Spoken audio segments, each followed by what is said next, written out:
예, 우리 같이 인사 나누겠습니다. 일주일 동안 애쓰셨습니다. 네. 은혜 받고 돌아갑시다. 예, 이 시간에는 시편 23편 1절부터 6절 말씀까지 읽었습니다. 은혜 받을 말씀의 제목은 여호와는 나의 목자시니입니다. 우리 이번 시간과 다음 시간 2시간에 걸쳐서 같이 나누도록 하겠습니다. 우리가 성경을 창세기부터 요한계시록까지 쭉 읽다 보면 두려운 말씀들이 많이 나옵니다. 심판에 관한, 징계에 관한, 또 어떤 말씀들은 읽기만 해도 은혜가 되고 감동이 되고 힘이 되는 말씀들이 있습니다. 그 힘이 되는 말씀들 가운데 예를 들면 저는 시편 121편을 참 좋아합니다. 우리 한번 같이 읽어볼까요? 좀 길지만 시작. 내가 산을 향하여 눈을 들리라. 나의 도움이 어디서 올까? 나의 도움은 천지를 지으신 여호와에게서로다. 여호와께서 너를 실족하지 아니하게 하시며 너를 지키시는 이가 졸지 아니하시리로다. 이스라엘을 지키시는 이는 졸지도 아니하시고 주무시지도 아니하시리로다. 여호와는 너를 지키시는 이시라. 여호와께서 내 오른쪽에서 내 그늘이 되시나니 낮에 해가 너를 상하게 하지 아니하며 밤에 달도 너를 해치지 아니하리로다. 여호와께서 너를 지켜 모든 환난을 면하게 하시며 또 내 영혼을 지키시리로다. 여호와께서 너의 출입을 지금부터 영원까지 지키시리로다. 아멘. 또 저는 이사야 43장 2절로 3절을 참 좋아합니다. 같이 읽어볼까요? 시작. 내가 물 가운데로 지날 때에 내가 너와 함께 할 것이라. 강을 건널 때에 물이 너를 침몰하지 못할 것이며 내가 불 가운데로 지날 때에 타지도 아니할 것이요 불꽃이 너를 사르지도 못하리니 대저 나는 여호와 내 하나님이요 이스라엘의 거룩한 이요 내 구원자임이라. 아멘. 우리가 살다 보면 참 답답한 일을 만날 때가 있죠. 도무지 방법이 없어서 낙심이 충만하고 또 좌절이 충만할 때가 있습니다. 그런데 하나님께서 그런 저와 여러분을 건지시기 위해서 먼저 뭘 주시느냐? 곧바로 기적을 행하시는 것이 아니라 먼저 말씀을 보내주십니다. 그래서 저와 여러분으로 하여금 위태한 지경에서 건져주시는 거죠. 그 중에 오늘 본문 말씀인 시편 23편은 많은 그리스도인들이 좋아하는 말씀입니다. 그런데 저는 이 말씀을 볼 때마다 생각하는 것이 어떻게 하면 이 말씀처럼 살 수 있을까?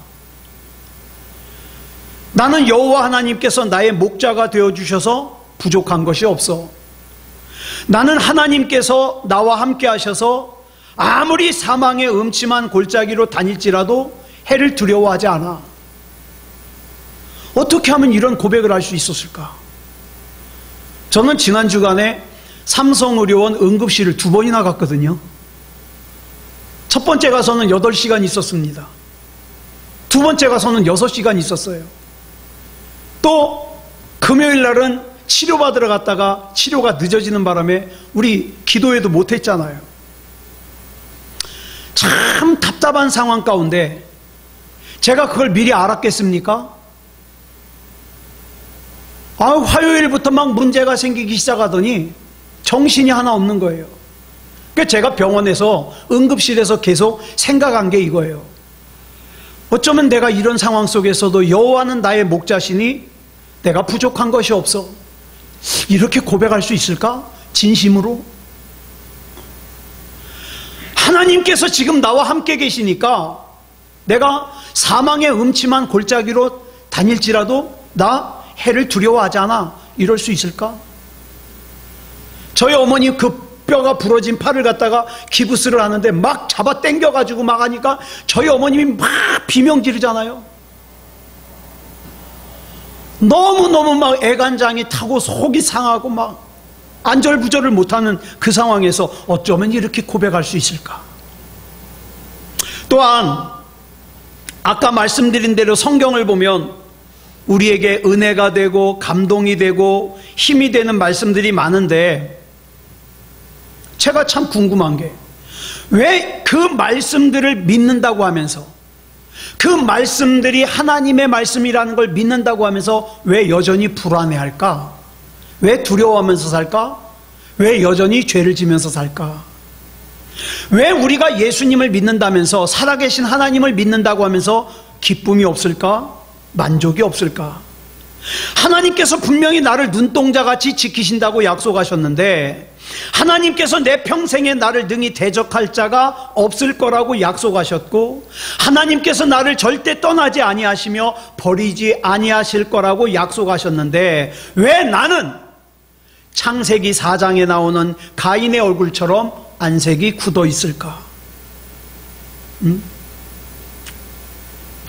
분명히 성경에 약속했잖아요. 네가 물 가운데 지날 때에 물이 너를 침몰하지 못할 것이며, 네가 불 가운데로 지날 때에 불꽃이 너를 사르지 못할 것이며, 여호와께서 너를 지키시기 때문에 낮에 해가 너를 상하게 하지 못할 것이고 밤에 달도 너를 해치지 못할 거야. 내가 너를 눈동자같이 지킬 거야. 아멘 그랬잖아요. 하나님께서 나를 이렇게 지켜주실 줄 믿습니다. 아멘 그랬잖아요. 그런데 아멘하고 나서 곧바로 왜 불안할까? 왜 힘들까? 왜 만족이 없을까? 왜 기쁨이 없을까? 아마 둘 중에 하나일 거예요, 원인이. 첫 번째는 그냥 성경은 감동적인 말을 기록한 명언집에 불과하기 때문에 아무 능력이 없기 때문일 거예요. 맞아요? 그게 아니라, 단순한 명언집이 아니라 능력 있는 말씀이라면, 왜 나는 분명히 하나님 믿는데, 그리고 이 하나님의 말씀대로 되어질 걸 믿는데 왜 내가 불안하고 힘들고 두렵고 만족이 없는 것일까? 어떻게 하면 나도 이렇게 10년 이상을 사울왕에게 쫓겨다니면서도, 아들 압살롬이 반란을 일으켰는데도, 온역이 온 땅을 덮었는데도, 또 일평생을 전쟁을 하면서 살았는데도 다윗이 했던 이 고백처럼 여호와 하나님께서 나의 목자가 되어주시니 내가 부족함이 없습니다. 내가 어떻게 하면 내 진심으로 이렇게 고백할 수 있을까? 하나님이 나의 목자가 되어주시니까 내 인생의 잔이 차고 넘치나이다. 어떻게 이렇게 고백할 수 있을까? 하나님, 빈말이 아니라 내가 정말 사망의 음침한 골짜기로 다닐지라도 나 해가 전혀 두렵지 않습니다. 이렇게 고백할 수 있을까? 여러분, 오늘 본문 말씀 중에 가장 중요한 말씀이 본문 1절 말씀입니다. 같이 읽겠습니다. 시작. 여호와는 나의 목자시니 내게 부족함이 없으리로다. 여호와 하나님께서 나의 목자라는 사실이 분명하고 확실하게 믿어지기만 한다면 문제 다 해결이에요. 그런데 내가 하나님 믿는다면서 여전히 두려운 이유는 아직 하나님을 나의 목자로 믿지를 못하는 거예요. 여호와 하나님께서 나의 목자가 되시고 내가 하나님의 기르시는 양이라는 사실이 100% 믿어지기만 하면 내가 사망의 음침한 골짜기 가도 괜찮습니다. 그러나 반대의 경우, 내가 하나님 입으로는 얘기하지만 여호와 하나님께서 나의 목자라는 사실이 믿어지지 않는다면, 지금 현재 내가 살고 있는 곳이 푸른 초장이라 하더라도, 쉴만한 물가라 하더라도, 나를 해치려고 하는 맹수가 없다 하더라도 불안해요. 그렇기 때문에 여러분, 우리가 기억해야 될 것이 있어요. 중요한 것은 환경이 아닙니다. 여기서 마귀에게 속으면 안 돼요. 내가 사망의 음침한 골짜기에 있든지 푸른 초장에 있든지 쉴만한 물가에 있든지 그건 그다지 중요하지 않아요. 진짜 중요한 것은 여호와 하나님께서 정말로 나의 목자라는 사실이 믿어지기만 하면, 내가 사망의 음침한 골짜기를 다닐지라도 해를 두려워하지 않고 살 수 있다는 이 말씀입니다. 문제는 정말 그렇게 믿고 싶어요. 나도 정말 그렇게 살고 싶어요. 그런데 그게 쉽게 믿어지지 않는다는 거예요. 여호와 하나님이 나의 목자라는 사실이 믿어지지 않으니까 우리 어떡합니까?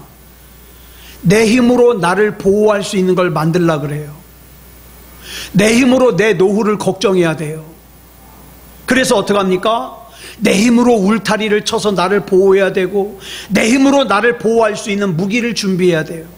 우리가 지난주에 말씀드린 것처럼 다윗이 골리앗을 쓰러뜨렸지만 다윗의 손에는 칼이 없었거든요. 만군의 여호와 하나님이 다윗의 힘이 되니까. 우리는 이런 말씀을 들을 때 아멘 그럽니다. 근데 돌아서면 어떻게 해요? 그건 다윗의 얘기지. 나는 울타리가 있어야 돼. 나는 노후를 대비해야 돼. 그러면서 어떻게 해요? 열심히 내 힘으로 뭔가를 합니다. 여러분, 한번 질문 드리고 싶어요.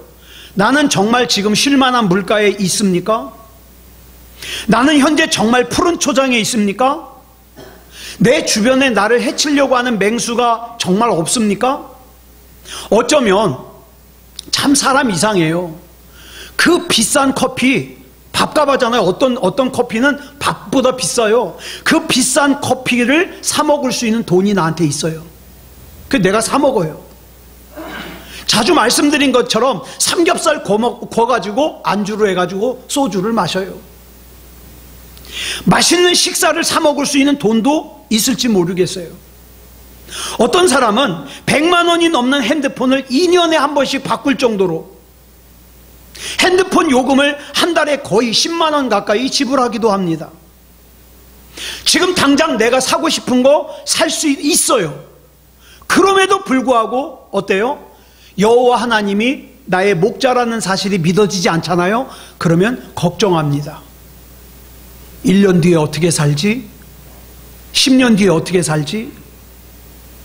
여기서 여호와 하나님이 나의 목자라는 사실이 믿어지는 것을 우리가 뭐라 그래요? 그걸 믿음이라고 불러요. 성경은요, 지식보다 믿음이 더 중요하다고 말씀하고 있습니다. 우리는 알아요. 맞아. 여호와 하나님은 나의 목자야. 나의 목자 되신 하나님께서 나를 지켜주실 거야. 이걸 알고 있는 것으로만 끝나면 안 돼요. 믿어야 돼요. 신뢰해야 돼요. 믿음이 있으면 괜찮습니다. 그런데 여러분, 사람의 관계라는 게 일방적으로 하면 되질 않아요. 한쪽에서만 사랑하는 짝사랑은요, 결혼을 한다 할지라도 어떻게 해요? 행복할 수가 없어요. 양쪽이 다 사랑해야 행복할 수 있습니다. 하나님과 우리와의 관계도 마찬가지예요.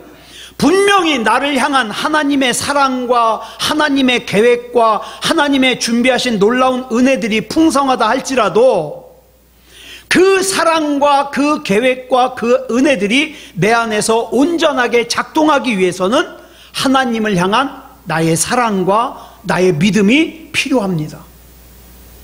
그래서 히브리서 11장 6절에 이렇게 말씀하는 거예요. 시작. 믿음이 없이는 하나님을 기쁘시게 하지 못하나니 하나님께 나아가는 자는 반드시 그가 계신 것과 또한 그가 자기를 찾는 자들에게 상 주시는 이심을 믿어야 할지니라. 그래야 능력이 나타나요. 그래야 역사가 나타나요. 그래야 승리하는 삶을 살 수 있어요.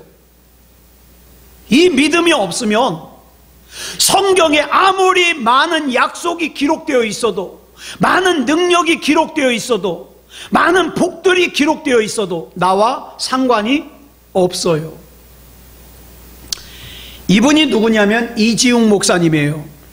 여러분, 우리나라 기독교에서 교회에서 1순위 강사예요. 이 목사님은 저 평화교회 저의 후배이자 동생이자 제가 존경하는 목사님이에요. 예수전도단 간사로 있는데 이 이지웅 목사님이 지금은 어떻게 살고 있는지 모르겠어요. 예전에는 제주도에서 SBS라고 하는 성경학교를 섬기면서 주일날만 되면 비행기를 타고 서울로 와서 높은 뜻 푸른 교회에서 섬겼습니다. 그러다 보니까 일주일에 한 번씩 비행기를 타야 돼요. 왔다 갔다. 이 목사님은 아들만 셋입니다. 근데 둘째와 셋째가 쌍둥이에요. 한 번은 이 둘째 아들이 제주도에 있는 교회를 갔는데 그 같은 교회에 다니는 4학년짜리 형아가 얘를 때렸나 봐요. 맞고 와가지고 아빠한테 일러요. 아빠, 형아가 나 때렸다? 그 사연을 들어보니까 이 교회에서 예배를 드리고 나면 간식을 주잖아요. 이 4학년짜리 아이가 자기가 받은 간식을 빨리 먹고 유치부로 원정으로 온 거예요. 간식을 뺏으러. 그래서 이 아이가 걸린 거예요. 간식 내놓으라 그러니까 쉽게 줍니까? 한 대 맞고 줬죠. 자, 이 이야기를 들은 이지웅 목사님이 그래? 다음에 아빠가 만나면 혼내줄게. 그리고 목사님은 까먹었어요. 근데 그로부터 한 2달쯤 지났을 때 서울에 있는 교회에 안 가도 되는 그런 주일이 있었어요. 그래서 이 목사님이 그 제주도에 있는 아름다운 교회라고 식구들이 출석하는 그 교회에 같이 갔습니다. 예배를 드리기 위해서. 그리고 이제 2층에 있는 본당으로 올라가려고 가족들과 함께 올라가는데 갑자기 둘째 아들이 아빠 조용히야 조용. 순간 이 목사님이 기억이 납니까? 무슨 형? 누구? 그랬더니 아빠 그때 내가 얘기했잖아 나 때린 형. 그랬더니 그때 생각이 나는 거예요. 2달 전에 들었던 그 생기기. 그래서 봤더니 세상에 4학년짜리가 덩치가 목사님하고 비슷해요.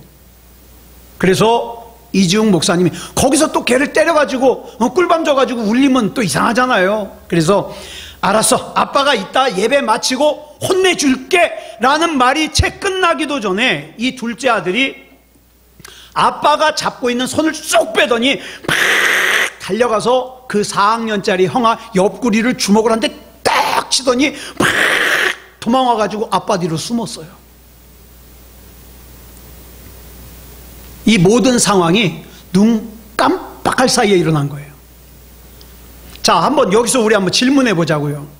2달 전에는 그 형이 때리면 맞기만 해야 됐어요. 근데 2달 만에 이 아이가 갑자기 힘이 세졌나요? 갑자기 키가 컸어요? 아니잖아요. 뭐 이 2달 동안 크면 지가 얼마나 컸겠어요. 그랬는데 어쩌다가 그 형에게 자기가 달려가서 때릴 힘이 생겼을까요? 간단합니다. 아빠가 옆에 있으니까. 아빠가. 여기서 드리고 싶은 말씀이 이거예요. 저와 여러분에게는 이런 믿음이 있습니까? 응급실에서도 우리 아빠 하나님이 나와 함께 계시니까 나 괜찮아. 예상치 못했던 당황스러운 일을 만났을 때에도 나의 아빠 되신 하나님이 나와 함께 계시니까 나 괜찮아. 이런 믿음이 있느냐고요. 괜히 큰 믿음 구하지 마세요. 우리에게 필요한 것은 큰 믿음이 아니에요. 당연한 믿음이에요. 너 나보다 나이 많지? 너 나보다 키 크지? 너 나보다 덩치 크지? 그렇지만 나는 우리 아빠만 함께 있으면 너 이겨. 이게 이지웅 목사님의 둘째 아들의 믿음이에요. 이런 믿음이 나에게 있냐 말이에요. 나 하나님 믿는다면서요. 괜히 산을 옮길 만한 믿음 달라고 기도하지 마세요. 산 옮겨서 뭐 하려고요? 그렇죠? 우리에게는 산을 옮길 만한 믿음이 필요한 것이 아니라 당연히 내 아버지니까 당연히 아버지를 신뢰하는 믿음이 필요한 거예요. 하나님은 나의 아버지 아니십니까? 하나님은 나의 목자 아니십니까? 하나님, 나에게 하나님을 당연히 신뢰할 수 있는 믿음을 주시옵소서. 여호와가 나의 목자라는 사실이 믿어지면 다 끝납니다. 여러분, 성경 지식 많이 없어도 돼요. 누구 아들이 누구고 뭐 몇 명이고 예수님의 제자가 누구고 이거 몰라도 돼요. 하나님이 나의 목자라는 사실만 믿어지면 상황 끝이에요. 그래서 우리는 기도할 때 하나님을 당연하게 믿을 수 있는 믿음을 내게 주시옵소서. 당연하게 믿을 수 있는 믿음. 이 여호와 하나님이 나의 목자라는 사실이 믿어지면요, 사망의 음침한 골짜기 그거 아무것도 아닙니다. 맹수가 바로 내 앞에서 나를 노려보고 있어도 여호와 하나님께서 나의 목자라는 사실이 믿어지기만 하면 그 앞에서 두려워하지 않고 체하지 않고 하나님께서 나에게 차려주신 밥을 먹을 수 있는 거예요. 오늘 이 시간에 누가 이 믿음을 구하는 기도를 하시겠습니까? 하나님, 저는요 산을 옮길 만한 믿음 그거 필요 없습니다. 단지 저는 하나님을 나의 목자로 믿을 수 있는 당연한 믿음을 내게 주시옵소서. 당연한 거, 당연한 예배를 드리게 해 주시옵소서. 당연한 기도를 하게 해 주시옵소서. 당연한 믿음을 주시옵소서. 본문 5절을 보면 우리 같이 읽어볼까요? 시작. 주께서 내 원수의 목전에서 내게 상을 차려주시고 기름을 내 머리에 부으셨으니 내 잔이 넘치나이다.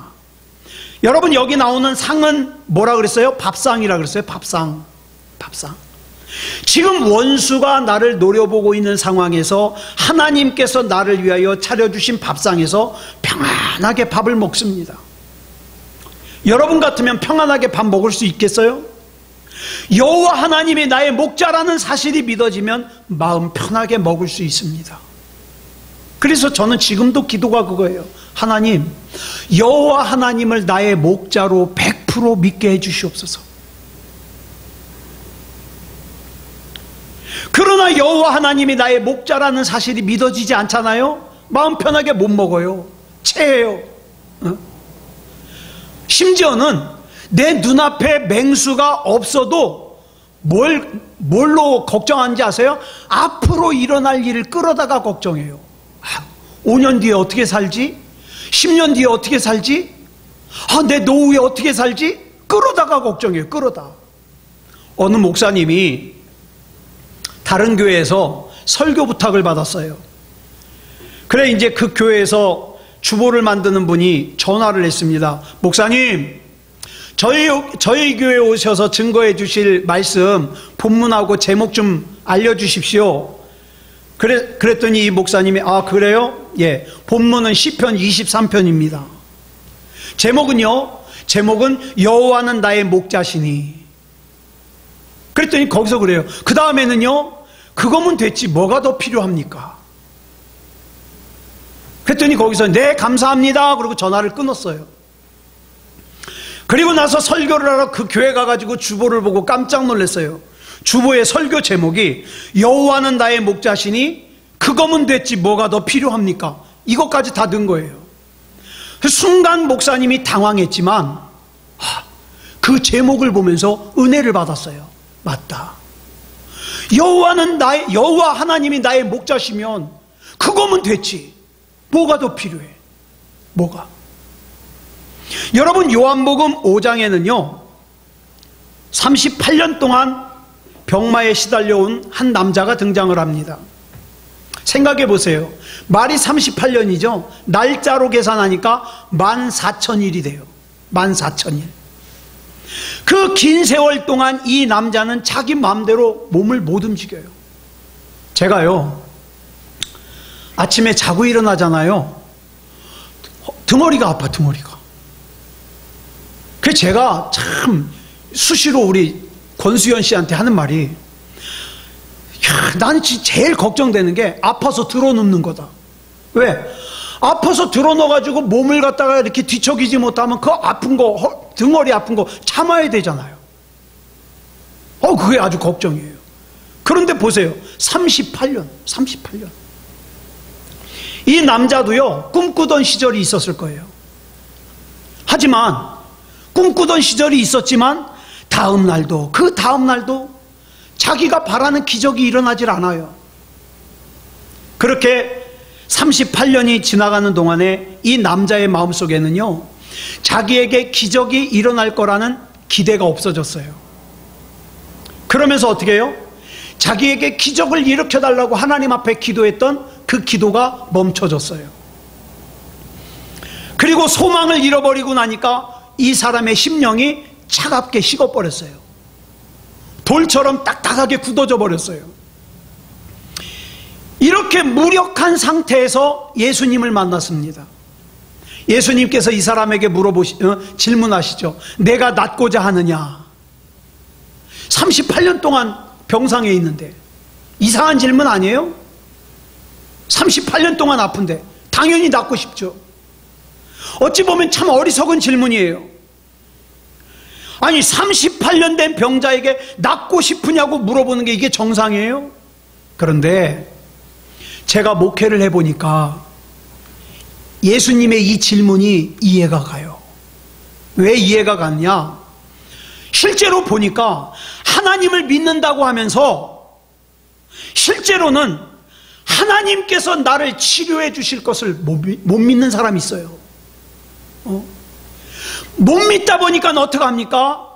기대하지도 않아요. 그리고 어떻게 합니까? 혹시나 하면서 연못주의만 배회합니다. 하나님이 기적 행하시는 건 일찌감치 틀렸고 뭐 다른 일로 내가 고침받을 방법이 없을까? 연못 주변에 배회합니다. 그래서 전해오는 얘기처럼 천사가 내려와서 물을 움직이면 뛰어들어가 보려고, 자기에게는 뛰어들어갈 능력도 없으면서. 왜? 누워있잖아요. 이런 사람들이 많아요. 하나님께서 내 영혼을 구원해 주시는 것이 얼마나 큰일이고 귀한 일인지를 몰라요. 그러다 보니까 기대하지도 않아요. 원하지도 않아요. 그저 얄팍한 신앙심은 뭡니까? 오늘 하루 걱정 없이 사는 거, 지금 당장 내 앞에 있는 이 문제 해결되는 거, 생명책에 내 이름이 기록되고 안 되고는 관심도 없어요. 왜? 그런 신앙이 없으니까. 왜 이런 일이 일어나느냐? 여호와 하나님이 목자라는 사실이 믿어지지 않아서 그래요. 자, 본문 4절 보겠습니다. 시작.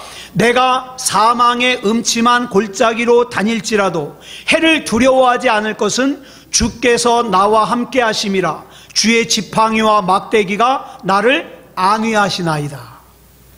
여기 나오는 사망의 음침한 골짜기를 히브리어로 뭐라 그러냐? 짤마웨트라 그래요. 짤마웨트. 이 단어를 직역을 하면 무슨 뜻이냐? 깊은 어두움이에요. 아주 캄캄한 어두움. 한 치 앞도 분간할 수 없는 어두움. 이게 짤마웨트예요. 여러분, 저와 여러분이 살다 보면 한 치 앞을 내다볼 수 없는 짤마웨트를 만날 때가 많아요. 짤마웨트. 그래도 앞을 볼 수 있으면, 앞에 장애물이 있으면 피해가면 되잖아요. 근데 여러분, 앞을 볼 수 없는 시각장애인은 앞에 장애물이 없어도 어떻게 해요? 잘 못 가요. 더듬느라고. 왜? 장애물이 있을지 모르는 두려움이 있기 때문에. 그런데 이렇게 한 치 앞도 볼 수 없는 깊은 어두움 속에서 조심스럽게 가고 있는데 누가 갑자기 내 팔을 잡아요. 얼마나 놀랄까요? 왜 놀랄까요? 이 사람이 나를 도와줄 사람인지 나를 해코지 할 사람인지를 모르니까. 그래서 정말 우리 인생은 사망의 음침한 골짜기예요. 여러분, 우리가 아까 우리 찬송 570장 부를 때도 그 바탕 화면이 푸른 초장에 양떼들이 막 있는 거잖아요. 자, 우리가 흔히 양치는 그림을 보면 양이 달랑 두세 마리 있는 게 아니라 많잖아요. 많아요. 예. 그래서 우리는 이렇게 생각합니다. 아, 이스라엘에서는 사람들이 다 양을 그렇게 많이 기르는구나. 아니요. 이스라엘은 부자 나라가 아니기 때문에 보통 한 집에 양 2마리, 3마리, 많으면 4마리, 5마리 길러요. 네. 그래서 그 양을 갖다가 넣어놓는 우리를 개인적으로 만드는 집이 많지 않아요. 그래서 어떡하냐? 양을 갖다가, 우리를 갖다가 크게 만들어서 그 동네 양을 한꺼번에 다 거기다 넣어요. 동네 양을. 예. 그 다음에 어떻게 하냐? 양이 한 80마리, 100마리 되잖아요. 그러면 그 양을 갖다가 위임받아가지고 양을 치는 목자 한 사람이 있어요. 그래서 1년에 한 번씩 그 양을 치는 목자를 바꾸는데, 그 양을 맡겨놓은 양의 주인들이 이제 심사를 합니다. 면접을 봅니다. 면접. 자, 그런데 보세요. 그 목동을 하겠다고 와가지고 지원한 사람들이 쭉 줄을 서 있어요. 자, 그러면 양의 주인들이 어떻게 합니까? 자, 우통을 다 벗어보십시오. 우통을 벗으라 그래요. 자, 왜 우통을 벗으라 그럴까요? 얼마나 힘이 있는지 근육을 보려고요? 식스팩을 보려고요? 아니요. 그 목동을 지원한 사람의 몸에 얼마나 상처가 있는가를 보려고요. 자, 여러분이 양을 맡기려고 그러는데 그 목동으로 지원한 사람이 목동 경력이 20년이에요. 네. 그런데 우통을 벗겨봤더니 세상에 몸에 상처가 하나도 없어요. 그냥 근육만 있고 식스팩은 있는데 상처가 하나도 없어요. 그러면 그 사람에게 양을 맡기겠습니까? 못 맡기죠. 왜? 자, 보세요. 적어도 20년 동안 목동을 했으면 곰의 발톱에 핥힌 자국이라든가 늑대에게 물린 자국이라든가 사자가 핥힌 자국이 하나 정도는 있어야 돼요. 20년 동안 몸에 상처가 하나도 없다는 건 무슨 뜻입니까? 이 사람이 양을 치고 있다가 늑대나 곰이나 사자가 나타나잖아요. 그러면 도망간 거예요. 그러니까 상처가 하나도 없죠. 여러분 같으면 상처가 있는 사람에게 맡기겠습니까? 상처가 없는 사람에게 맡기겠습니까? 비록 식스팩이 없어도, 근육이 없어도, 생긴 건 못생겼어도 그 몸에 상처가 있으면 맡기는 거예요. 자, 그러면 한번 여러분에게 묻겠습니다. 여러분에게는 그 상처가 있습니까? 주님이 나에게 맡겨주신 사명을 감당하기 위해서 내가 마음 상했던 상처, 자존심 상했던 상처, 이런 상처가 있냐고요. 여러분, 우리 예수님을 볼까요? 예수님께서는 우리를 구원하기 위해서 입으신 상처 자국이 있어요. 머리에는 가시면류관을 쓰셨던 상처 자국이 있고요. 손과 발에는 못 박힌 자국이 있어요. 옆구리에는 창에 찔린 자국이 있어요. 좀 심하게 말씀드려서 이런 바보 같은 하나님이 어디 있습니까? 내가 뭐라고? 도대체 내가 얼마나 그런 귀한 가치가 있다고, 날 살리겠다고 옆구리에 창에 찔리고 가시면류관을 쓰시고 손과 발에 못이 박히고, 이런 분이 예수님이에요. 이런 분이 바로 우리의 목자예요. 그런데 우리는 예수님을 위해서 조금도 상처를 안 입으려고 그래요. 예수님을 위해서 상처 자국 조금도 생기는 거 거절해요. 내가 그런 상처 자국 생길 것 같으면 나 이 일 안 해. 도망가 버려요. 마치 예수님께서 로마 군병에게 붙잡혀가니까 예수님을 버리고 도망갔던 제자들처럼 다 버리고 도망가요. 내가 예수님을 따라온 것이 예수님이 왕이 되면 내가 한 자리 해보려고 그랬는데 저렇게 잡혀가는데 내가 뭐하러 쫓아가? 예수님 버리고 다 도망가요. 여러분, 그런 그리스도인들이 많아요. 그저 목표로 하는 것은 내가 예수 이름으로 부자 되고, 내가 예수 이름으로 잘 살고, 내가 예수 이름으로 부자 되는 거지, 나 상처받는 거 싫어. 20년 동안 30년 동안 예수 믿는다고 다녔지만 상처 자국 하나도 없어요. 왜? 다 도망 다녀서. 근데 여러분 보세요. 우리가 성경 66권 중에서 욥기, 시편, 잠언, 전도서, 아가서 이 5권을 뭐라 그러냐면 지혜서라고 불러요. 지혜서. 이 5권을 잘 읽어보면 하나님이 우리에게 말씀하시는 지혜가 뭔가가 나와요. 근데 여러분, 이 지혜를 크게 2가지로 설명할 수 있는데, 그 중에 하나가 뭐냐? 내 인생은 내가 아무리 완벽하게 준비를 해도 내 뜻대로 되지 않는다, 이거예요. 이걸 알고 인정하는 사람이 진짜 지혜로운 사람이에요. 그러니까 이걸 모르는 어리석은 사람은 열심히 준비했는데 내 뜻대로 안 되니까 어떻게 합니까? 실망하고 좌절하고 절망하는 거예요. 시험 드는 거예요. 여러분 잘 아시는 시편 127편 1절에 보니까 뭐라 그랬습니까? 아무리 성을 지키는 파수꾼이 밤에 잠을 자지 않고 깨어가지고 성을 지켜도 하나님이 지켜주시지 않으면 파수꾼이 깨어서 성 지키는 게 헛수고가 된다고 말씀하셨어요. 그래서 저와 여러분은 하나님이 아니면 안 돼요. 아무리 나의 오랜 경험과 기술과 노력으로 집을 지어도 하나님께서 집을 지으지 않으면 그 집을 짓는 사람의 수고가 헛수고가 돼요. 이 진리를 오늘 저와 여러분이 인정하시냐 이 말이에요. 우리 주변에는 전 그런 사람 여럿 봤어요. 정말 성실한 사람이에요. 예? 정말 이른 아침부터 밤늦게까지 부지런히 산 사람이에요. 그럼에도 불구하고 손에 쥔 것이 없어요. 예? 실패한 것 같아요. 그러다 보니까 자꾸 무슨 생각이 드냐? 내가 잘못 살아서 그런가 봐. 자꾸 자괴감을 느껴요. 여러분, 혹시 여러분 가운데 열심히 살았음에도 불구하고 지금의 상황이 힘든 분이 있다 하더라도 너무 자기를 자책하지 말아요. 내가 생각한 대로, 내가 기대한 대로 되지 않는다는 걸 아는 것이 지혜예요. 그러니까 자기 자신을 용서해 주시기 바랍니다. 그런데 회개해야 될 건 하나 있어요. 뭐냐? 하나님을 신뢰하지 못하여 자기 힘으로만 뭘 이루어 보려고 했던 거에 대해서는 회개해야 됩니다. 여러분, 여호와 하나님이 나의 목자라는 사실이 믿어지기만 하면 다 끝납니다. 여호와 하나님이 나의 목자라는 사실이 믿어지기만 하면 내 인생 가운데서 내가 사망의 음침한 골짜기를 다닐지라도 해를 두려워하지 않고 살 수 있습니다.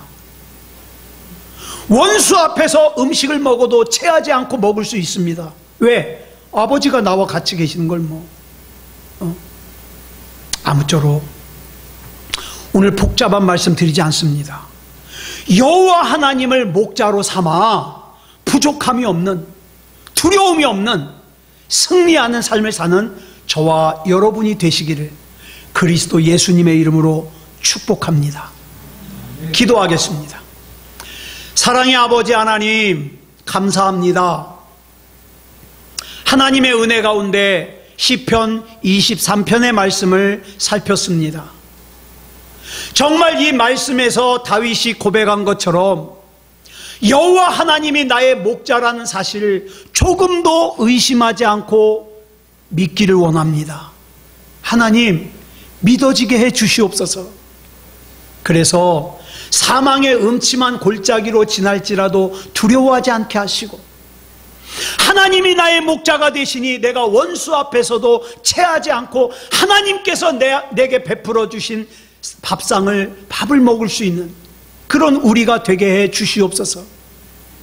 예상치 못했던 당황스러운 일들을 만난다 하더라도 아버지 되시는 하나님께서, 목자 되시는 하나님께서 나와 함께 계시니 아무것도 염려하지 말고 두려워하지 말고 살 수 있는 그런 믿음다운 믿음을 가지게 해 주시옵소서.